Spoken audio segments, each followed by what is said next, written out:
I'm going to start with an explanation for the rise and success of the Nazis in Germany. And I'm afraid I'm largely going to be reading this.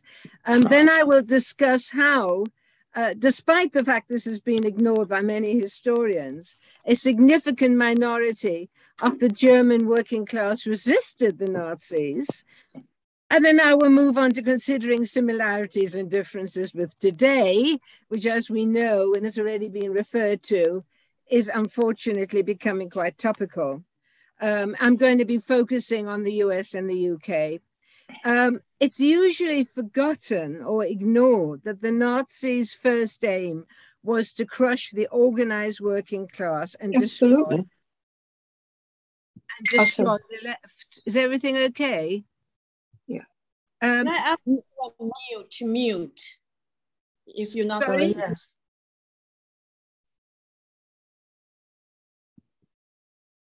Do you want me to go on? Please. Yeah. So Nazism's roots lay in the defeat by the ultra-right of the working class revolutions in Germany of 1918-19.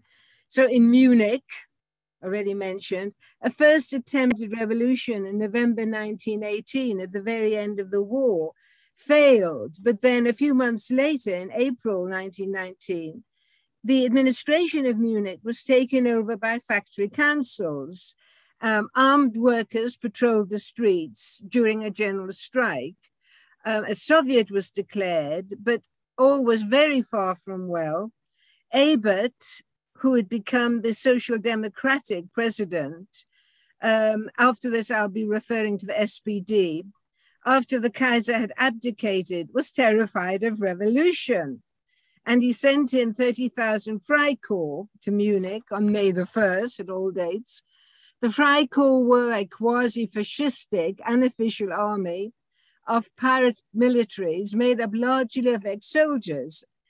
And they repressed the uprising brutally, executed an estimated 300 men and women, including the Soviet leader Eugene Leviné. The revolution was put down in blood. Many of the the reason why this is relevant is many of the Nazi party's future leaders were members of the Freikorps in Munich. Ernst Röhm, future head of the SA, Himmler, future head of the SS, Heydrich, second to Hitler, Hess, future commander of Auschwitz, and Frank, the Nazi governor general of Poland. And the SA, the stormtroopers or brown shirts, who were founded in 1921 by Hitler, also drew most of its initial membership from the Freikorps. Their first task was to provide the Nazi party basically with protection, but they quickly became a mass organization. And it is generally overlooked that during the later Weimar years, something like civil war took place on some of the streets of Berlin and other cities when the SA street fighting gangs ran a campaign of terror against the labor movement and the left.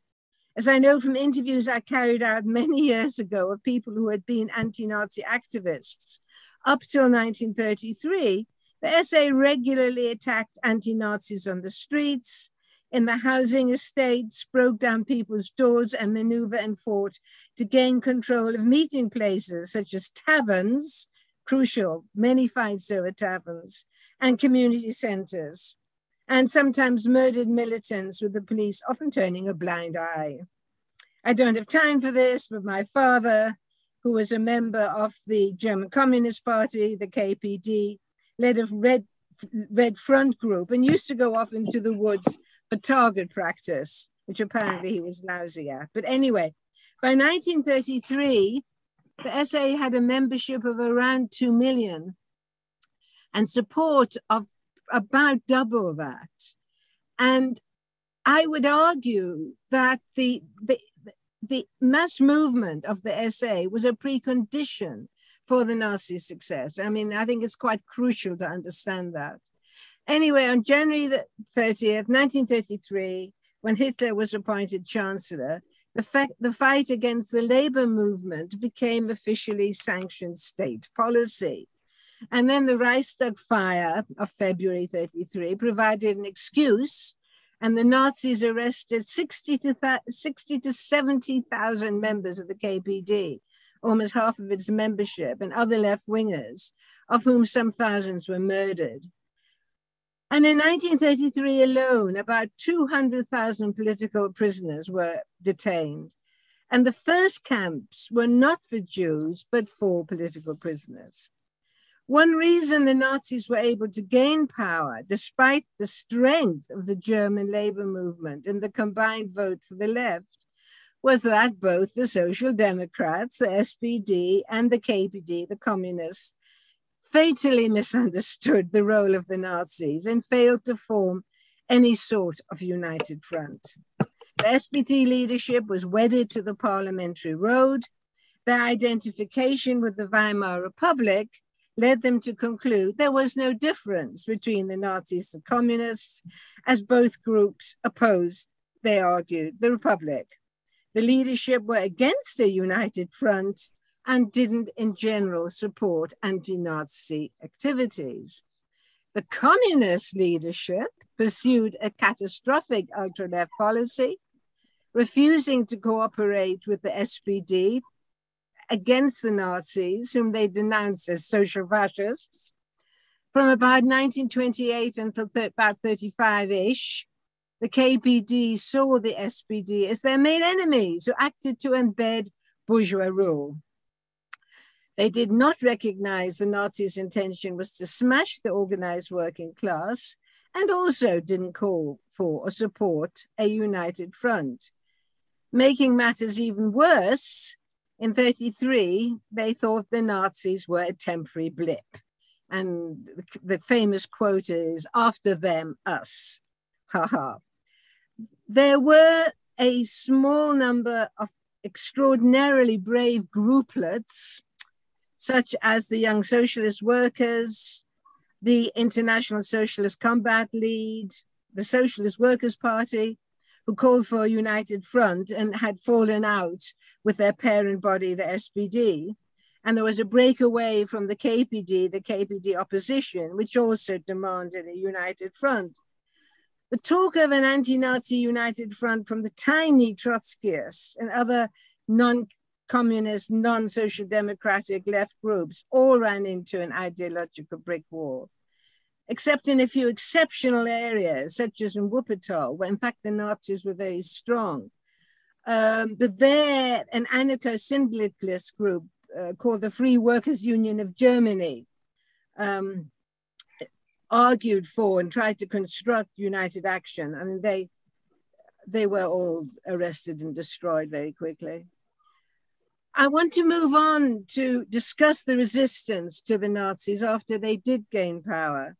I'm only referring here to deliberate resistance, and for further discussion of this, do read our book, which I believe is on sale, kindly organized. And I'm focusing on the resistance of members of the working class rather than on the more publicized resistance or for example, the brave middle-class White Rose student grouping, or the July 1944 plotters who were led by von Stauffenberg, who was an ardent right-winger. The July plot was led, in fact, by many of the leaders were military, and they were organizing late in the day, primarily because they saw Hitler as leading Germany to defeat, rather than because they had always been anti-Nazis. Broadly, the resistance falls into two phases. It's from 1933 until roughly 35, and then during the war. It's a simplification, but it'll do.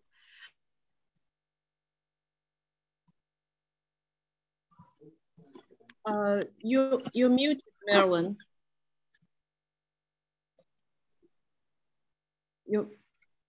She's muted.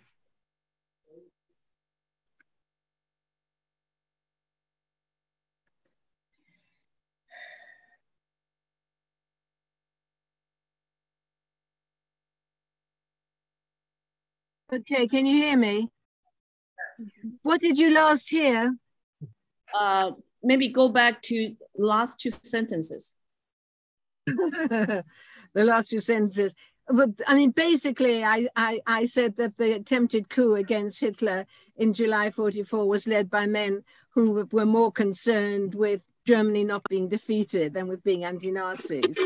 Then I said that the resistance falls into generally two phases. And the first phase is from 33 to about 35.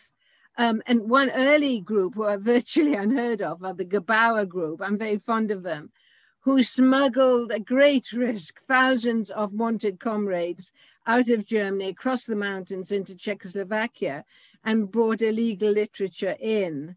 I mean, it's interesting because it's a group who were peopled by members of the gymnastics and sports movement, the proletarian mountaineering organization, who were crucial because they knew how to get across the mountains, in the Red Front. So, I mean, it's an illustration of how the socialist left in Germany was rooted in cultural activities. Anyway, the second phase of the resistance essentially began after the end of the Hitler-Stalin Pact, a non-aggression pact between the USSR and Germany, which lasted from August 39 to mid-1940. And the focus of the members of the KPD, and of course we're now in war, then became building cells and factories, especially in the arms industry, which is often deadly.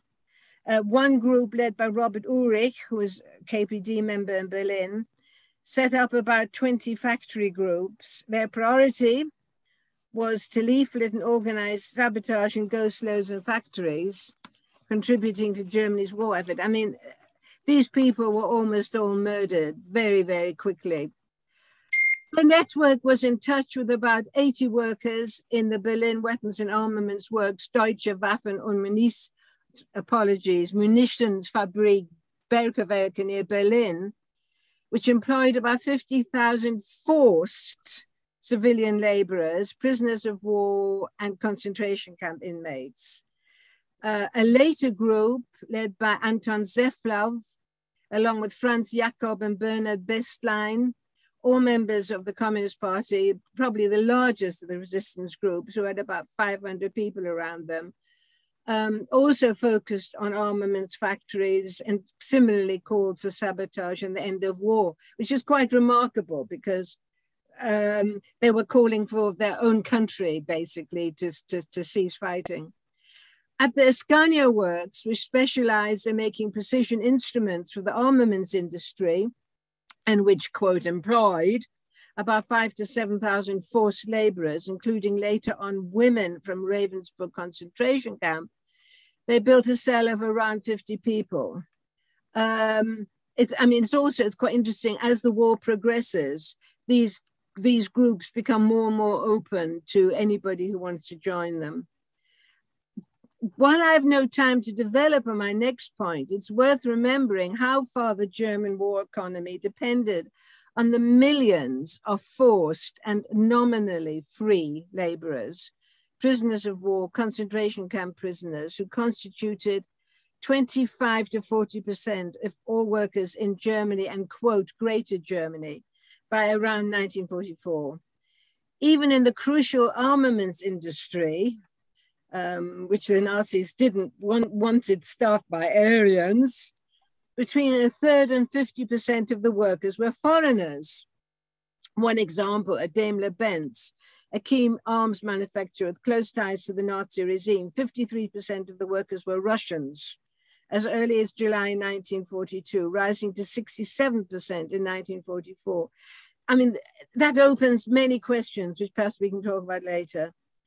The best known of the working class underground groupings was the Baum Group, who, whether for good or ill, is associated with one act of sabotage in Germany when they tried and failed to blow up the Nazi anti-Soviet propaganda exhibition, the Soviet Paradise, in 1942, leading to terrible revenge killings by the SS.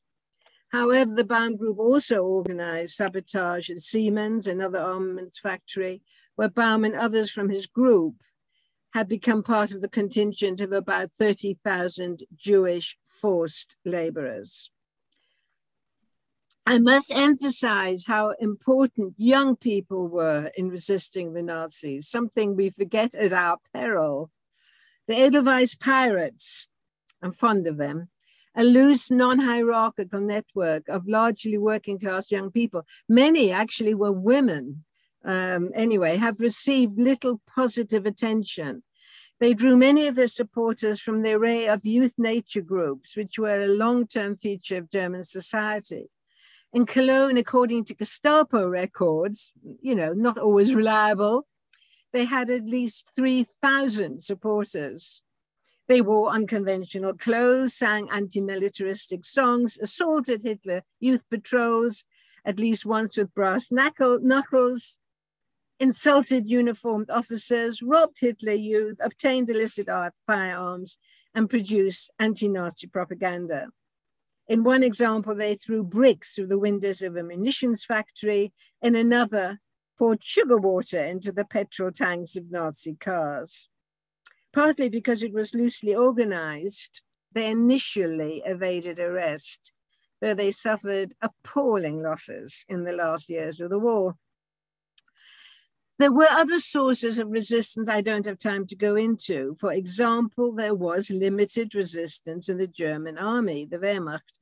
Hundreds of members who either deliberately crossed, only hundreds, deliberately crossed over to the Red Army or loitered on the battlefields in the USSR long enough to be picked up. I also have to mention in passing the amazing 999s, an army unit that political undesirables were herded into and who deserted en masse, especially when sent to Greece. And also hundreds of German refugees volunteered to fight in the earlier Spanish Civil War or later with the British Army. A question which again maybe we can explore in discussion is, why is this history so little known? It is unusual to find much German research on the resistance till the late 1980s, and I want to suggest a few reasons. First of all, the Cold War, which started a few years after 1945, turned communists and fellow travelers into enemies. Regrettably, many historians went along with the Cold War ideology and paid little systematic attention to working class resistance. Secondly, in Germany itself, members of the resistance were regularly viewed as traitors. Even future Chancellor Willy Brandt was called a traitor in the mid-1950s. In the first decades after the war, while members of the Nazi Party received reparations, some members of the resistance found getting reparations very difficult. As late as the 1980s, the son of von Stauffenberg, the same von Stauffenberg who'd led the coup, attempted coup, announced he would not cooperate with the newly established Resistance Museum in Berlin if they included material about communists. That's as late as the 1980s. Finally, and I'm aware this is controversial, the Eichmann trial in 1961 marked the beginnings of a profound shift in the approach to Nazism, which was subsequently increasingly understood as primarily targeting and murdering Jews. I now want to move on to the third part of this talk, which is to consider how we potentially could be facing our own 1933 moment. One crucial difference, and I think a lot of this, some of you in America will know better than me. One crucial difference between what happened in Germany and what is presently happening, at least in Britain, is that the success of the Nazi regime was rooted in the success of the SA street fighters. I would argue, as I said before, it's a critical component of the Nazi success. Here in Britain, grassroots ultra-right street fighting groups have so far not succeeded in mobilizing in significant numbers.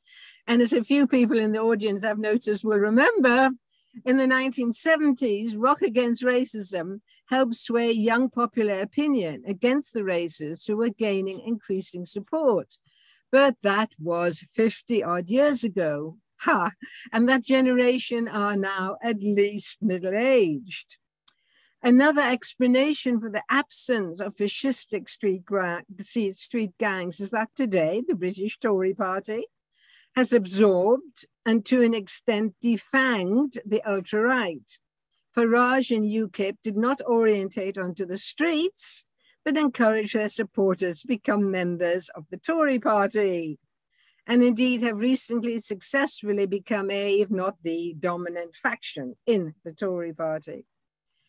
In America, remember, this is me basing myself on the press, there's been a growing presence on the streets of ultra-right gangs. According to the US Capitol Police, cases relating to statements and threats just against members of Congress jumped from almost 4,000 in 2017 to close to 10,000 in 2021, more than double, and I gather have increased even further in the last year.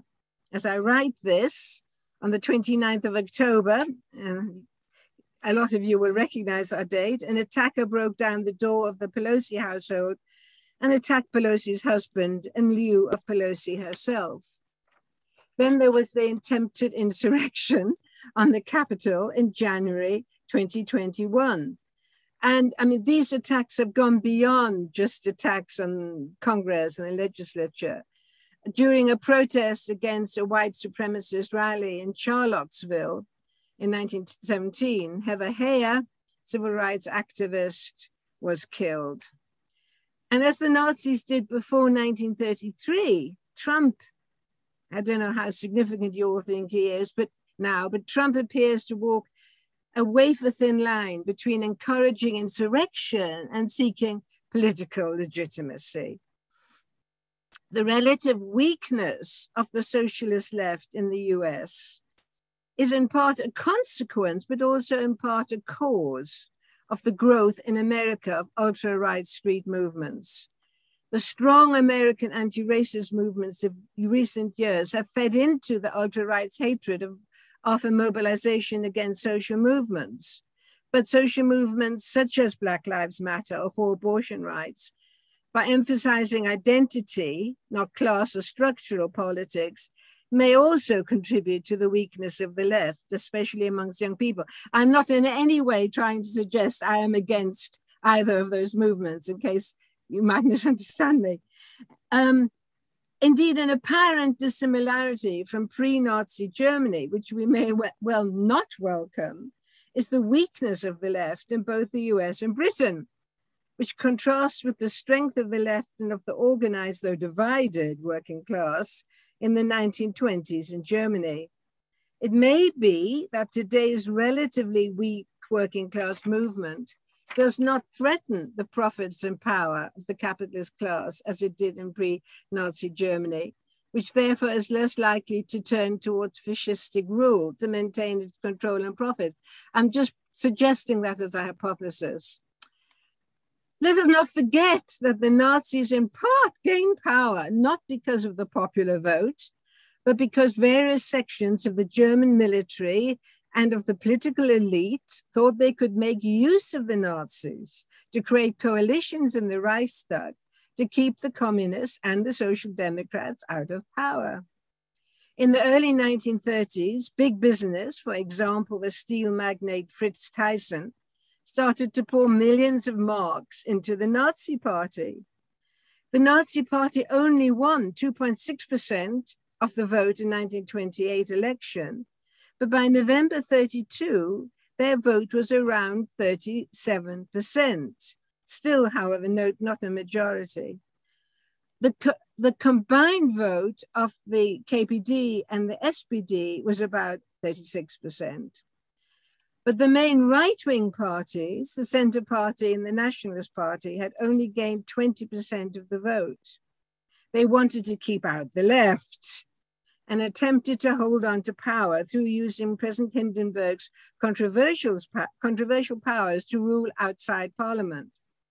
While this can only be conjecture, there remains a question as to how far, and I'm not sure about this, how far the Nazi dictatorship was an inevitability, or could the right-wing parties have constructed some form of extra-parliamentary authoritarian government without ceding power to Hitler.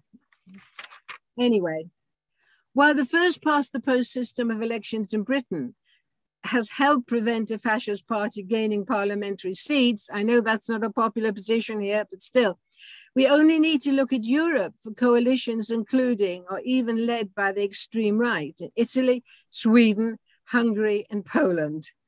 Indeed, in Hungary, uniform paramilitary forces connected to the fascistic Our Homeland movement have returned to the streets, pursuing the twin-track strategy of street fighting and support for Orban. And while the AfD, the far-right party in Germany, has been losing ground in the national elections, it came first this year in the local elections with around 25% of the vote in Saxony and Thuringia, in what was East Germany. In France, Le Pen may have lost in this year's presidential elections, but she gained about 32% of the vote in the second round. The new far right is becoming normalized across Europe.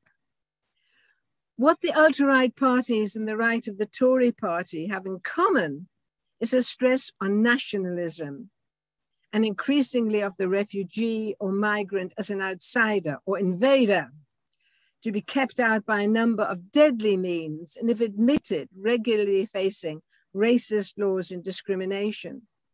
Brexit, though not openly rooted in racism, has fueled a sense that the British have a national identity rooted in the glories of empire, and therefore, though rarely stated, that the white Britisher is a superior being.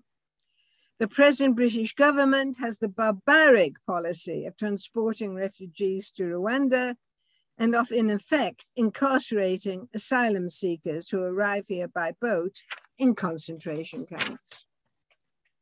Yet I would argue that the manifestation of nationalism in the US, of America first, and the mobilization of the ultra-right rooted in a bedrock of slavery and segregation is far more steeped in racism than the early Nazi movement. Anti-Semitism was always a theme in Nazi propaganda, the glue which helped hold the early Nazi party together. But people forget or ignore how gradually anti-Semitic measures took hold. There were heinous restrictions on Jewish people from 1933, and after Kristallnacht, or the Night of Burning Glass, in November 1938, the first mass arrest of Jews and the physical destruction of Jewish institutions. But it was only in the autumn of 1941 that Hitler decided to start deporting Jews from Germany and Greater Germany, and only after the Wannsee Conference of January 1942, that the German state institutionalized mass extermination, as we know, with terrible, terrible millions dead.